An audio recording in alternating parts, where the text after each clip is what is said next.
नमस्कार. श्री स्वामी समर्थ सगळ्यांना. आजचा दिवस जरा विशेषच होता, कारण की आज गुरुवार आणि गणपती बाप्पाची म्हणजे चतुर्थी सोबतच आलेलं होतं. मस्त तयार झाले होते, थोडीशी अर्धी स्कूलसाठी तयार झाले होते. नंतर मस्त यांच्यासाठी चहा ठेवला आणि लगेचच देवपूजा करायला घेतली. मला हमेशाच सकाळी सकाळी देवपूजेला टाईम भेटत नाही, पण असं काही उपवास वगैरे असलं तर मी आवर्जून सकाळी सकाळी देवपूजा करायचं मनावर घेते. हे थोडं लवकर आवरते पटपट, जेणेकरून देवपूजेला मला वेळ भेटेल.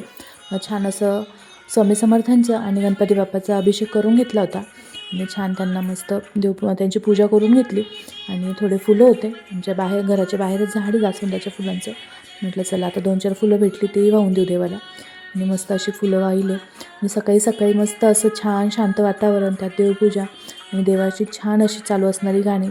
मनाला इतकं प्रसन्न वाटतं, इतकं शांत वाटतं की असं वाटतं की ह्या सकाळशिवाय दुसरं असं बेस्ट असा दिवसच असू शकत नाही. छान दिवा वगैरे लावून घेतला, आरती वगैरे बनवून घेतली मी. आणि मग मस्त असं माझं देवघर असं खूप सुंदर प्रसन्न वाटत होतं आणि खूप छान वाटत होतं. असं वाटतं बघतच राहावं. मला तर खरंच माझं देवघर खूप आवडतं. आणि मग नंतर लगेच साबुदाण्याची खिचडी करायला घेतली. साबुदाण्याची खिचडी वगैरे बनवून टिफिन वगैरे पॅक केला आणि स्कूलला गेले. आणि घरी आल्यानंतर कामं जर आपली वाट बघतच असतात, त्याच्यामुळे घरी आल्यावर अगोदर तर मी सगळे भांडे वगैरे घासून घेतले. घरातलं सर्व काम मी आवरलं.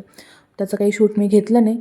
फरशी वगैरे सर्व आवरून लगेचच ट्युशनची तयारी पण करून घेतली होती. ट्युशनही झाले आणि लगेच लागले संध्याकाळी स्वयंपाकाला. नॉनस्टॉप काम चालू होतं. छान वरण भात, भाजी, पोळी, शिरा असा स्वयंपाक केला होता आणि रात्री मस्त जेवणं करून आम्ही दिवस संपवला. बाय.